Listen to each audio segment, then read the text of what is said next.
Salam alaikum wa rahmatullahi wa barakatuh. Bonjour et bienvenue sur Akramati Informatique. Comme d'habitude, nous allons commencer la vidéo par la prière sur notre prophète Muhammad sallallahu alayhi wa sallam. Alors, dans cette vidéo, tu vas apprendre comment calculer des probabilités avec la loi normale.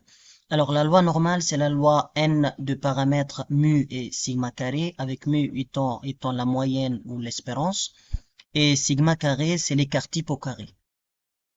Alors l'exercice 1, on désigne par x la variable aléatoire qui suit la loi normale, centrée réduite des paramètres 0, 1, déterminer une valeur approchée à 10 moins 3 près des probabilités suivantes.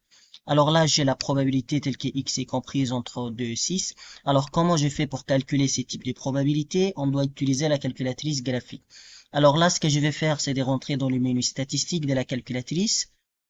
Et comme on est en train de calculer des probabilités, donc on va cliquer sur distribution, F5.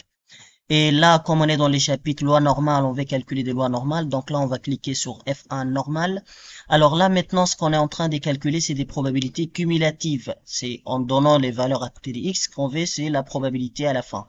C'est pour cela, on va rentrer dans F2 NCD, c'est des probabilités cumulatives. Alors, une fois être là, donc là, la calculatrice nous demande la valeur de lower, upper, mu et sigma. Déjà, la valeur de mu et de sigma. Regardez bien que dans la loi normale, le premier valeur n'a aucun problème, c'est la valeur de mu directement. Et donc, dans notre exercice, on a la valeur de mu vaut 0. Donc là, je viens dans mu, c'est déjà 0 par défaut. La valeur des sigma, faites attention, la valeur qu'on vous donne ici dans dans le n plutôt, les deuxièmes valeurs dans n, ce n'est pas sigma, c'est sigma carré. Alors là, il faut faire le passage de sigma carré vers sigma. Donc, comment faire cela? On doit utiliser la racine pour éliminer le carré. Alors là, ce qu'on va écrire, c'est la racine de 1. Et la racine de 1, c'est vraiment 1. Alors là, maintenant, les lower et les upper, ce sont les bornes inférieures et les bornes supérieures de l'inégalité. Alors là, je vois que les x est plus grand que 2, donc les lower, c'est 2. Donc, je marque 2, je valide par entrée. Et les upper, c'est 6. Donc là, je mets 6 et je valide. Encore, je valide par égal. Et donc, la probabilité cherchée est 0,022 115 013. Alors là, comme il demande à 10 puissance moins 3, donc on doit arrondir à 3 chiffres après la virgule. Donc la 3, on a 0,22, mais comme la quatrième chiffre c'est 7, alors le 2 qui est là, ça devient 3, et donc la probabilité cherchée est 0,023. Voilà. Maintenant, la deuxième probabilité, c'est la probabilité telle que x soit inférieur ou égal à 3. Alors là, les problèmes, ce n'est pas avec mu et sigma, parce que le mu et les sigma ne changent pas dans l'exercice. Les problèmes, c'est avec lower et upper. Donc, ce qu'il faut savoir que lorsqu'on écrit p de x inférieur ou égal à 3, ça veut dire que le x est compris entre une valeur très très petite, donc disons moins 1 million, donc le x inférieur ou égal à 3, c'est les valeurs qui sont plus petites ou égales à 3. Donc on va aller de moins l'infini jusqu'à 3. Et du coup, le upper sera 3. Le problème, c'est avec le lower. Comme on peut pas écrire sur la calculatrice moins l'infini, donc on va prendre une valeur qui est très très petite dans la partie négative. Et donc là, on va prendre moins 1 million. Cette probabilité sera très très proche de la probabilité de x inférieur ou égal à 3. Et donc sur la calculatrice, on a déjà saisi la valeur de mu et de sigma. Donc il suffit de saisir comme lower moins 1 million et comme upper 3. Le moins 1 million ici, c'est pas obligatoire, donc on peut saisir moins 100 000, moins 500 000, donc il faut une valeur qui est très très petite dans la partie négative. Alors là, je reprends la calculatrice. Donc on a dit les lower c'est moins 1 million, moins 1 million.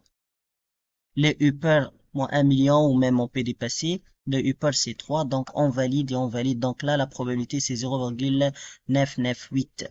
Et comme on veut arrondir à 10 puissance moins 3, le 8 qui est là, ça devient un 9. Du coup, la probabilité c'est 0,999. Maintenant, pour la dernière PDX supérieure à 5. Donc là aussi, on peut écrire sous forme d'encadrement. P de x supérieur à 5 ou supérieur ou égal à 5, c'est la même chose. Du coup, x est supérieur à 5, on a x supérieur à 5. Donc, x supérieur à 5, ce sont toutes les valeurs qui sont égales ou supérieures à 5. Du coup, 5, 6, 7, 8 jusqu'à plus l'infini. Et donc, le plus petit valeur, c'est un 5, lower est 5. Maintenant, le plus grand valeur qu'on ne peut pas écrire plus l'infini. Donc, on va prendre une valeur qui est très très grande dans la partie positif. Du coup, là, on a pris plus 1 million. Donc, on peut prendre une autre valeur, mais il faut que ça soit une très grande valeur dans la partie positive. Alors là, je reviens sur la calculatrice. Les lower, c'est 5. Le upper, c'est 1 million, par exemple. Et là, je valide, le mu et les sigma n'ont pas changé. Donc la probabilité, c'est 2,86 10 à la puissance moins 7. Et comme après le 6, ici, il y en a un 5. Donc ce qu'on va faire, c'est 2,867 10 à la puissance moins 7. Donc on écrit,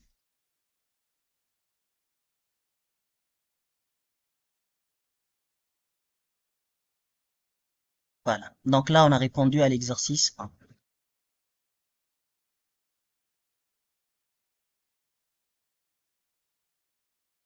Même chose pour l'exercice 2, sauf que ce qui a changé, c'est les valeurs de mu et des sigma. Alors là, ce que je vais faire, c'est, on va calculer les mêmes probabilités. Du coup, la probabilité des x comprises entre 2 et 6. Donc, lower c'est 2 et upper c'est 6. Donc là, j'ai saisi lower c'est 2, upper c'est 6. Maintenant, le problème, ce n'est pas avec mu. Mu, c'est la valeur, le premier valeur qui est là, c'est 12. Donc, mu, c'est 12. Le problème, c'est avec sigma. Le 9 qui est là, ce n'est rien d'autre que sigma carré. Donc, nous, on doit passer de sigma carré vers sigma en utilisant la racine carrée. Du coup, shift x carré pour écrire la racine de 9, c'est bien 3. Alors là, si je valide, la première probabilité est 0,0223. Et comme le quatrième chiffre c'est un 3, du coup la probabilité c'est 0,022 lorsqu'on veut arrondir à 10 puissance moins 3. De la même manière, vous pouvez faire les deux autres. Donc les valeurs de mu et de sigma ne changent pas. Et les valeurs de lower et de upper, vous pouvez vous appuyer sur l'exercice 1. Maintenant, avec l'exercice 3, c'est un peu différent. On vous donne la probabilité, mais on veut la valeur telle que x soit supérieure ou inférieure ou comprise entre ces deux valeurs. Pour cela, on va reprendre encore la calculatrice. Donc, comme c'est une probabilité, on va cliquer sur distribution, chapitre loi normale, donc normale. Là, on va pas choisir un CD, mais plutôt on va choisir l'inverse de n. Alors, dans l'inverse de n, là, il nous demande la taille, area, mu et sigma. La valeur de mu et de sigma, vous avez bien compris. Donc là, dans notre exercice, la valeur de mu, c'est 4. Et la valeur des sigma, c'est la racine de 9, ce qui fait bien 3. Maintenant, la valeur de area, ce n'est rien d'autre que la probabilité qu'on vous a donnée. Par exemple, pour la première, c'est 0,8. Maintenant, le left, le right, la taille ici, il vous propose left, right and central. Ce qu'il faut regarder, c'est l'inégalité. Cette inégalité-là, elle regarde x inférieur à k. Du coup, on est en train de partir vers la gauche, vers moins l'infini. Ce qui fait, donc, c'est un left. Alors là, si je valide, je trouve x égale à 6,524. Alors là, maintenant, il nous demande d'arrondir le résultat à 10 puissance moins 1, c'est-à-dire un chiffre après la virgule. Du coup, la valeur de k, c'est 6,5. Donc là, on peut répondre. Donc k est égal ou environ 6,5. De la même manière, on peut faire la deuxième. Les valeurs de mu et des sigma ne changent pas, car on est dans le même exercice. Alors là, area, c'est 0,23. Je valide. Maintenant, en regardant cette inégalité-là, x est supérieur à h. Du coup, c'est toutes les valeurs qui sont plus grandes que h.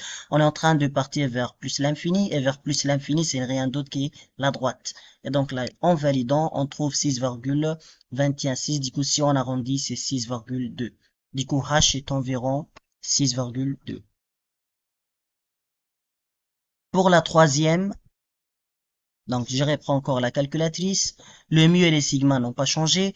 Maintenant, c'est qu'on a ces deux valeurs et x est bien le centre de ces deux valeurs. Du coup, on va changer par central. Et là, area, c'est 0,112. Je valide et je valide. Et donc là, la calculatrice, elle nous donne les valeurs de m et de n. Les valeurs de m, c'est les lower, c'est 3,5. Et comme on veut arrondir à 10 puissance moins 1 et que le deuxième chiffre, c'est un 7, du coup, c'est 3,6. Et la valeur de n, ce n'est rien d'autre que 4,2. Donc là, si on répond, donc m égale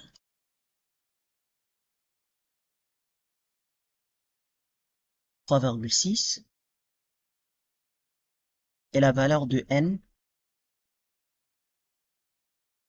c'est 4,4.